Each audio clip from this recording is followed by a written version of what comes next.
Hello students, ऐसा loan मंत्री। आज हम देखने जा रहे हैं हमारे जो नेक्स्ट क्वेश्चन था 7.2 के हमने क्वेश्चन नंबर 5 तक कंप्लीट कर लिए थे। तो अब हम देखने जा रहे हैं इसके आगे वाला जो क्वेश्चन है, क्वेश्चन नंबर 6। क्वेश्चन नंबर 6 भी मैंने आपको बता दिया था। क्वेश्चन नंबर 7 हम देखने जा रहे हैं। हम क्वेश्चन नंबर 7, इसमें डायग्राम दे रखा। सबसे पहले डायग्राम ड्रॉ कर लेते हैं अपन।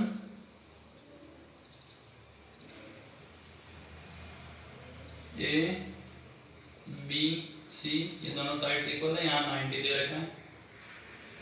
देखें, ABC is right angle triangle in which, तो ट्राइंगल गिवन क्या है, triangle ABC is right angle triangle.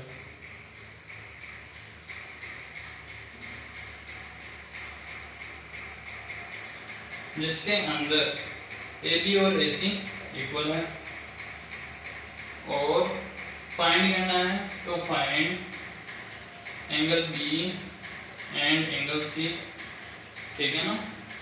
Proof तो अपन सोल्व करना स्टार्ट करते हैं। इसमें प्रूफ नहीं है तो प्रूफ नहीं लेकर के सोल्व करेंगे। हाँ, सबसे पहले क्या दे रखा है, AB और AC। तो AB के सामने वाला एंगल कौन सा है, एंगल C। ये एंगल C। AC के सामने वाला एंगल एंगल B, तो ये एंगल B। दोनों एंगल्स इक्वल है। तो अब क्या करना है, ट्राइंगल के सारे इंटीरियर एंगल का सम लेना है। Sum of all interior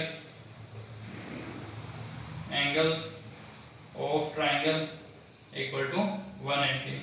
angle A plus angle B plus angle C equal to 180। Angle A की वैल्यू 90 है, B और C की दोनों की सेम है, तो angle B plus angle B equal to 180।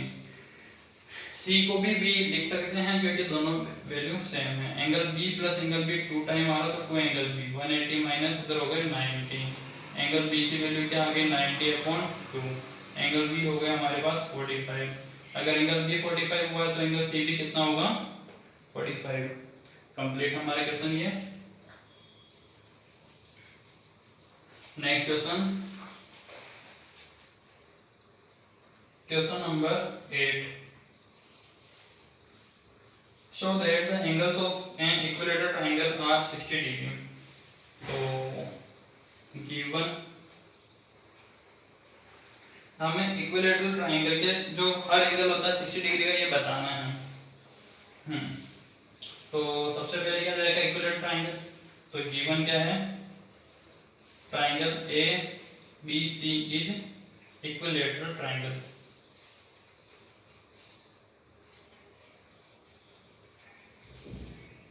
ये हो गया डायग्राम जिसमें ABC इक्विलेटरल ट्राइंगल हमारे पास हो गए हैं। फिर लाना क्या है, हमें इसका एवरी एंगल को 60 डिग्री प्रूव करवाना है। तो एवरी एंगल को 60 डिग्री प्रूव कराने के लिए सबसे पहले तो हमें क्या करना होगा, लिख लेते हैं to prove angle A equal angle B equal angle C equal to 60। Proof solve करना स्टार्ट करें उससे पहले क्या करना पड़ेगा कि भाई पहले तो ये पता कर लेंगे किस तरीके से प्रूव कराएंगे। अपन इसमें प्रॉपर्टी यूज करेंगे एक्सटीरियर एंगल्स के सम वाली। ठीक है, इस तरीके से एंगल ड्रॉ कर लेते हैं। ये जा रही है अपनी लाइन, यहाँ वाले एंगल, इस एंगल और इस एंगल, इन तीनों एंगल अगर मैं सम करता हूँ तो वो 360 आता है, क्योंकि सारे एक्सटीरियर एंगल्स का सम हमेशा 360 होता है किसी भी पॉलीगन में। और ये क्या है, पॉलीगन है, तो ये B पॉइंट हो गया। Sum of all interior, sorry exterior है ना, तो sum of all exterior angles, sum of all exterior angles of triangle equal to 360। अगर ये प्रॉपर्टी अपन यूज करते हैं यहाँ पे तो फिर क्या हो जाएगा, 360 तो आ जाएंगे। और अगर अपन माइनस भी कराएंगे तो 180 सब्ट्रैक्ट होकर हमारे पास एंगल A, एंगल B और एंगल C के जो इंटीरियर एंगल्स हैं उनका सम हमें कितना मिल जाएगा, 180।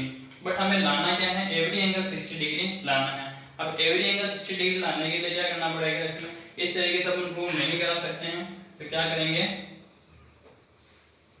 इसके लिए हमें ए बी सी, तो क्या करना है, सबसे पहले तो क्या करते हैं, ट्राइंगल ए बी सी की जो तीनों लाइनें होगी वो कैसी होगी, इक्वल होगी। तो ए बी इक्वल ए सी लेके चलते हैं। ए बी के सामने वाला एंगल सी, बी सी के सामने वाला एंगल ए, तो angle C equal angle A, A C के सामने वाला एंगल बी, ये बी हो जाएगा, ए बी के सामने वाला सी, ठीक है ना। इसके बाद अब अगर अपन बात करें कि भाई ए बी और ए सी इक्वल लिया, अगर ए सी और ए बी, तो ए सी और बी सी भी इक्वल है, तो ए सी इक्वल बी सी भी है, ए सी और बी सी इक्वल है, ए सी के सामने वाला angle angle B, B C के सामने वाला एंगल एंगल ए, तो इक्वेशन 1 और 2 से तो तीनों ही एंगल इक्वल हो गए, तो बाय 1 and 2, तो angle A equal angle B equal angle C, ठीक है ना। तो sum of all interior angle यही यूज करो डायरेक्टली, ऑल इंटीरियर एंगल क्या होता है 360। फिर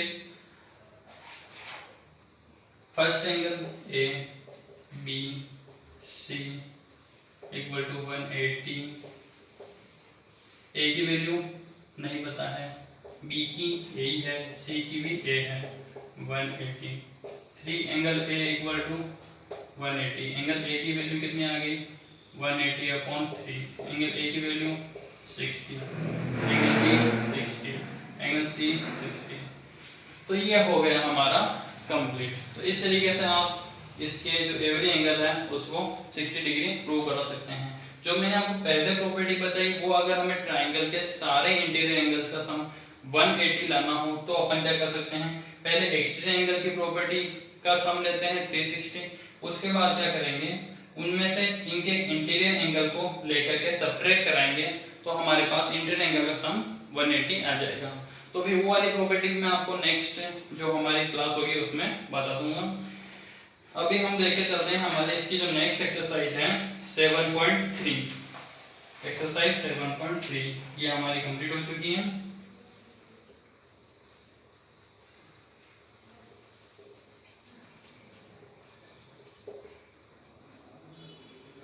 एक्सरसाइज 7.3 में हम देखने जा रहे हैं क्वेश्चन नंबर 1, डायग्राम हमें इसमें गिवन है।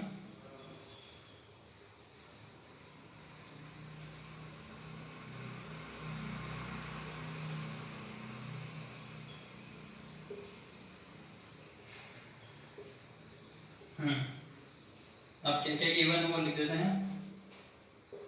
गिवन है ट्राइंगल एबीसी और डीबीसी क्या है, 2 आइसोस्केल्स ट्राइंगल हैं, तो ये वाली साइड इक्वल और ये equal. Triangle ABC and triangle DBC are isosceles triangle, ठीक है। दूसरी चीज ये है वर्टिसेस ए और डी से बन रहे हैं, सेम बेस पे बन रहे हैं, और if AD extend two point BC, AD line को अगर पॉइंट T तक एक्सटेंड किया जाता है तो प्रूव कराना है। टू प्रूव में है फर्स्ट ABD और ABD और ACD को कॉन्ग्रुएंस बताना है। Triangle ABD congruence triangle ACD। Second ABP और ACB को कॉन्ग्रुएंस बताना है। Triangle ABP congruence triangle ACP। फिर थर्ड बताना है AP bisect angle A as well as angle D। AP line जो जिस तरीके से एंगल A को बाइसेक्ट कर रही है उसी तरीके से एंगल D को भी बाइसेक्ट करती है। तो AP bisect angle A as well as angle D, और AP is perpendicular bisector of BC, ये भी बताना है। Fourth AP is perpendicular bisector of BC। तो सॉल्व करना स्टार्ट करें अपन।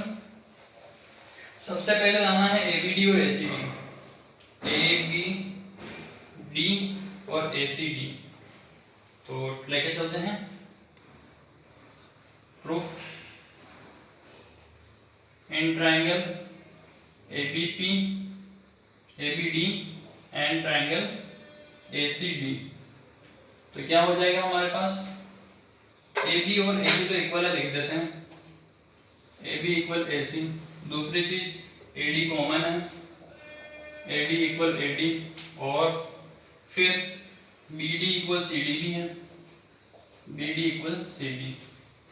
ये चीज गिवन, सेकंड कॉमन, थर्ड वापस है गिवन। रूल लग गया साइड साइड साइड, तो by SSS triangle ABD congruence triangle ACD, ठीक है ना। उसके बाद लाना है हमें ABP और ACP। तो उसके लिए क्या करते हैं, यहाँ पे पहले काम में लेते हैं बाय CPCT। CPCT से क्या होगा हमारे पास, ये वाला एंगल और ये वाला एंगल क्या होगा, इक्वल होगा, यानी कि BAD equal CAD, angle BAD equal angle CAD। ये हो गया इक्वेशन 1। ये तो फर्स्ट प्रूव हुआ है। सेकंड, एन ट्राइंगल ABP और ACP and triangle ACP। ABP में हमारे पास AB और AC तो इक्वल है, और दूसरी ये जो एंगल से ये भी इक्वल अभी हमने बताए हैं, angle BAD equal angle CAD, ये बाय 1 और ये 1, और बीच वाली लाइन तो AP दोनों ही ट्रायंगल में कॉमन आ रही है, तो AP इक्वल AP कॉमन, ठीक है। ये कौन सा रूल लिख गया, SAS, तो बाय रूल SAS दोनों ट्रायंगल कैसे हो गए congruence, triangle ABP congruence triangle ACP। तो CPCT लगा दें वापस से, तो बाय CPCT से क्या हो रहा है, एंगल BAP और CAP, सॉरी BDP और CDP इक्वल होंगे, तो angle BDP equal angle CDP। क्यों, क्योंकि ये दोनों ट्रायंगल सेपरेट सेपरेट एंगल है, तो ये क्या होने चाहिए, इक्वल। तो AP थर्ड में हमें बताना यही था कि AP एंगल A को भी बाइसेक्ट कर रही है और D को भी बाइसेक्ट कर रही है, तो वो तो हमने 1 और 2 से हमारा काम यहीं पे कंप्लीट हो गया। थर्ड, तो बाय 1 एंड 2 डायरेक्ट लिखना है AP bisect angle A as well as angle D, ठीक है। फिर हमें फोर्थ में क्या बताना है, AP को परपेंडिकुलर बाइसेक्टर बताना है BC लाइन का। तो देखिए BC एक लाइन है, तो CPCT से हमारे पास ये वाला और ये वाला एंगल भी इक्वल होना चाहिए, तो by CPCT angle BPD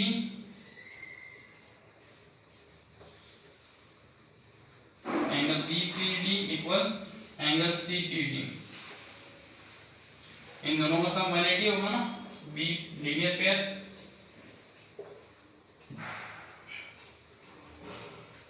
angle BPD plus angle CPD equal 180, दोनों है तो इक्वल में actual, angle BPD plus angle BPD लिख सकते हैं इसको भी, इक्वल 180, तो एंगल BPD 2 टाइम आ गए इक्वल 180, तो एंगल BPD की वैल्यू कितनी हो गई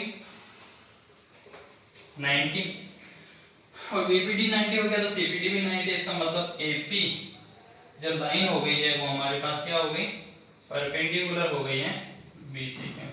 ये हो गया हमारा फर्स्ट क्वेश्चन कंप्लीट, ठीक है। तो आज की क्लास में मेरी यही ओवर होती है, बाकी के जो क्वेश्चंस हम नेक्स्ट क्लास में डिस्कस करेंगे।